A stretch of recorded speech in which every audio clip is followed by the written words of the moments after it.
September 1944. A ruined village attic near Aachen, Germany. An elderly German woman sits by a shattered window frame, staring out into the gray rain. Her hands shake violently as she holds a piece of white cloth, waving it slowly back and forth toward the empty street below. Across the room, the air smells of wet plaster, gunpowder, and stale sweat. Through the dust, American infantrymen advance cautiously between the craters, entirely unaware that every movement they make is being signaled to an unseen killer. Muzzle flashes erupt from a building down the road, and two American soldiers drop into the mud. A rifle barrel pokes through the doorway of the attic, aiming directly at the old woman's head. It looks like an execution, but General George S. Patton will soon uncover the horrifying reality behind that window and deliver a swift, unyielding judgment. This is the story of what Patton did when a grandmother was forced to spot for a sniper who held her grandson hostage. Before we continue, make sure you subscribe. We tell the World War II stories that show the silence that screamed louder than any shell. Corporal Maria Santos was 22 years old from Corpus Christi, Texas, serving as an interpreter attached to a forward clearing team in the European theater. Raised in a bilingual home near the Mexican border, she possessed a sharp ear for dialects and an unwavering sense of duty that led her to enlist immediately after her older brother was killed at sea. Santos had witnessed the brutal reduction of towns across France, learning that behind every shattered door lay a trap or a tragedy. Yet she maintained a fierce determination to look for the truth beneath the rubble. It was this careful instinct that compelled her to sprint ahead of her squad into the shaking house, risking her own life to intercept the old woman before the clearing team opened fire. Unteroffizier Franz Kessler was a 26-year-old sniper from Leipzig, Germany, who viewed the collapsing Western Front through the cold lens of fanatical necessity. Elevated by years of specialized training and accustomed to the unearned privilege of choosing who lived and died from a distance, he wore a tailored winter tunic and kept his weapon immaculate despite the surrounding decay. Kessler believed that total war absolved a soldier of all conventional morality, frequently stating to his subordinates that any civilian who did not serve the defense of the fatherland was merely raw material to be expended.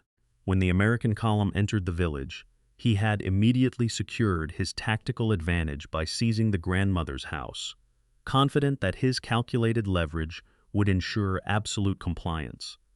By September 1944, the Allied advance had crossed the German border near Aachen, pushing into the very first communities of the Western Rhineland. The rapid breakout from Normandy had slowed to a grinding war of attrition as American forces collided with the fortified concrete bunkers of the Siegfried Line. In this sector, the fighting became intensely localized, shifting from open fields to deadly, block-by-block clearing operations through ancient stone villages. The German High Command had issued strict orders to contest every foot of native soil, forcing retreating units to utilize desperate and unconventional tactics to slow the American momentum.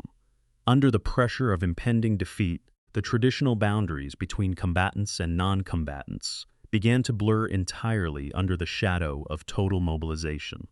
In the chaos of this final defense, standard military discipline frequently dissolved into extreme measures as isolated pockets of defenders sought any available advantage.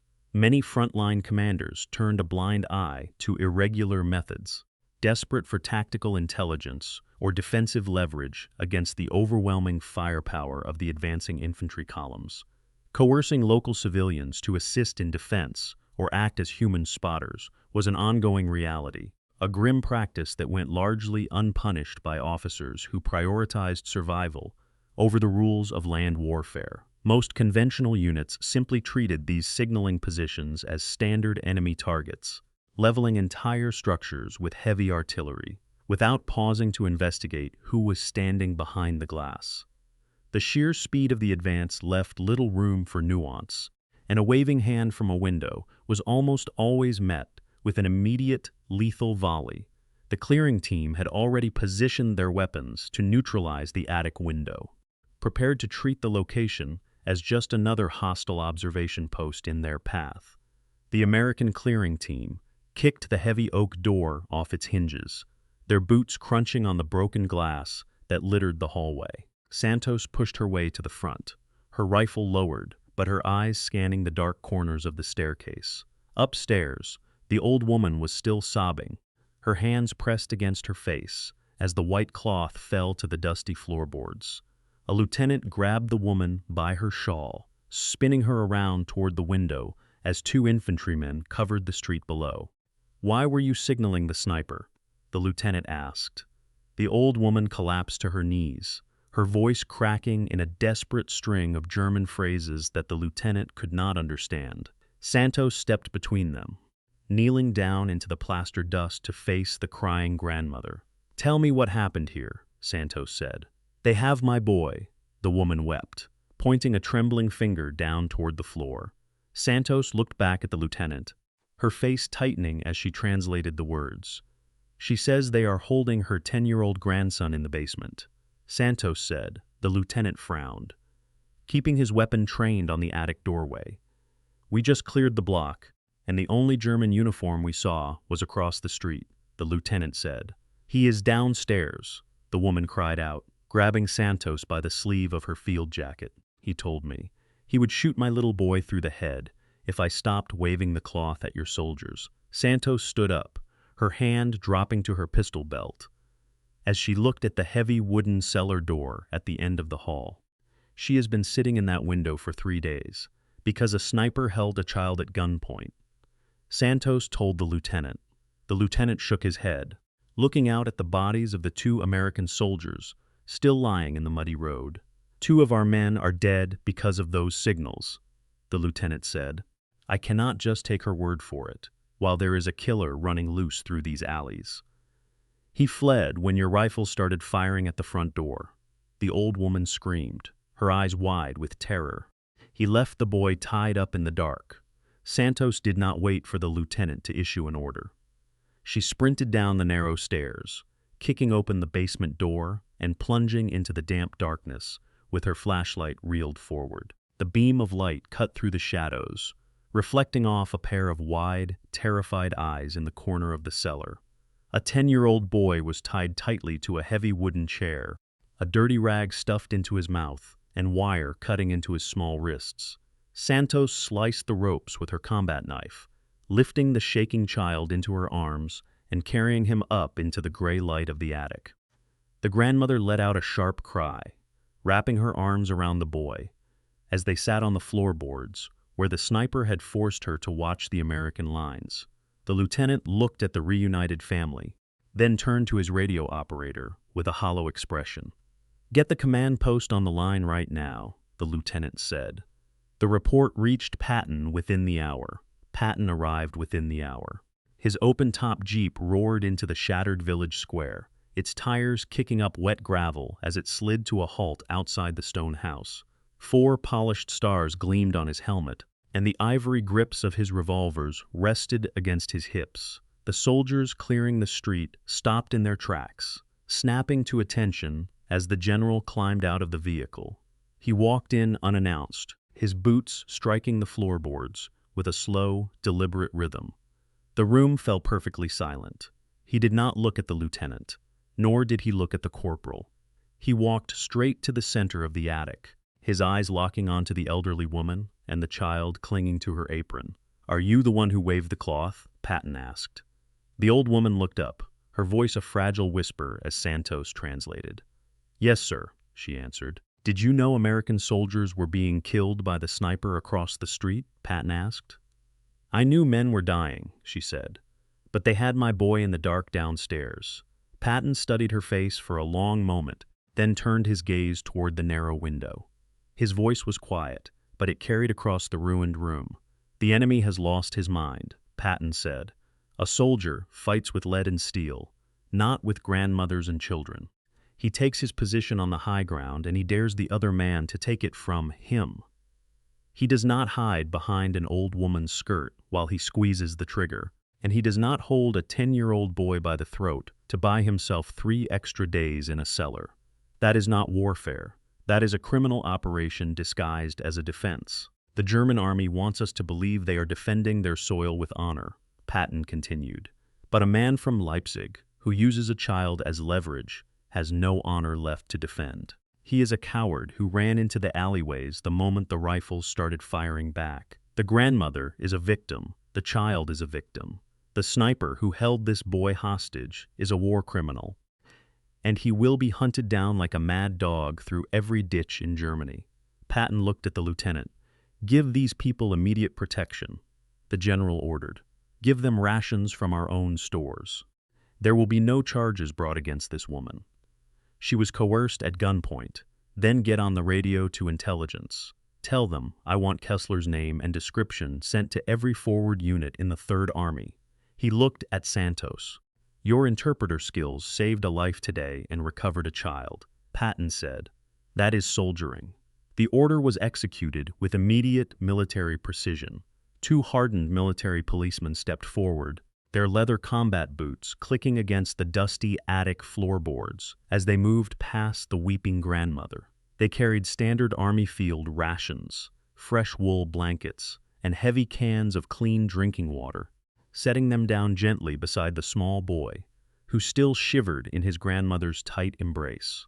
The old woman watched them through her tears, smelling the rich aroma of American meat broth and canned peaches that she had not seen in years, realizing for the first time in 3 days that the threat of death had finally left her home.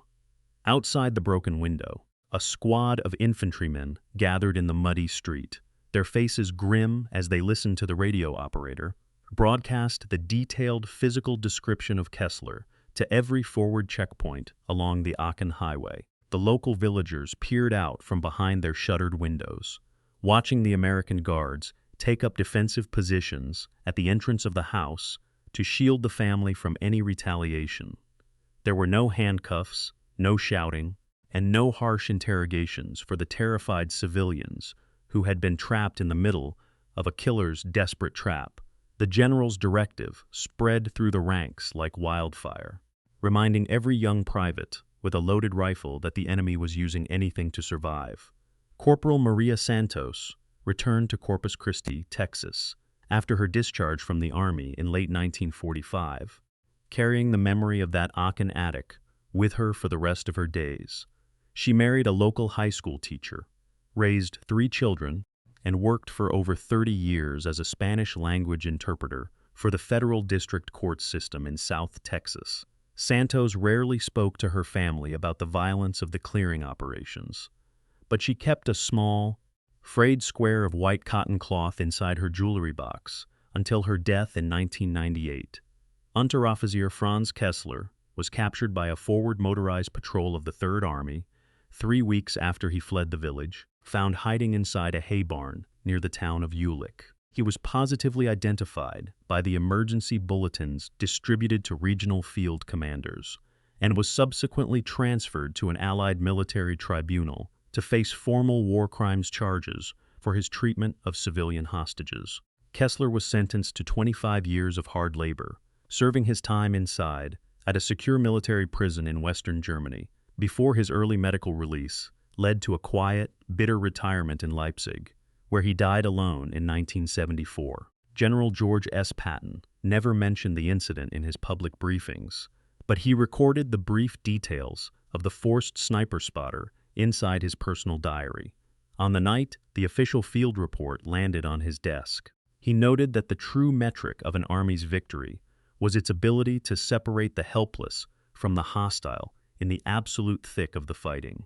He wrote that a commander who could not tell the difference between a weapon and a captive did not deserve the stars on his shoulders. Some historians have argued that Patton's decision to grant immediate immunity and protection to a civilian who directly facilitated the deaths of 2 American soldiers was an emotional overreaction that bypassed standard military counterintelligence screening protocols. These critics suggest that under the chaotic operational pressures of the Aachen advance, every individual signaling from an active combat zone should have been detained for deep interrogation to ensure no wider partisan network existed. Others have argued the opposite, defending the verdict as a brilliant application of tactical realism that preserved the moral integrity of the line infantry while stripping the enemy of a cruel psychological advantage. What is certain is that the written directive issued across the Third Army after the incident created a permanent operational precedent, forcing forward clearing teams to verify civilian coercion before opening fire on compromised positions throughout the remainder of the European campaign. If you had been in Patton's position, would you have done the same, or would you have detained the woman for further interrogation? Let us know in the comments. And if you want more stories about the silence that screamed louder than any shell, make sure to subscribe.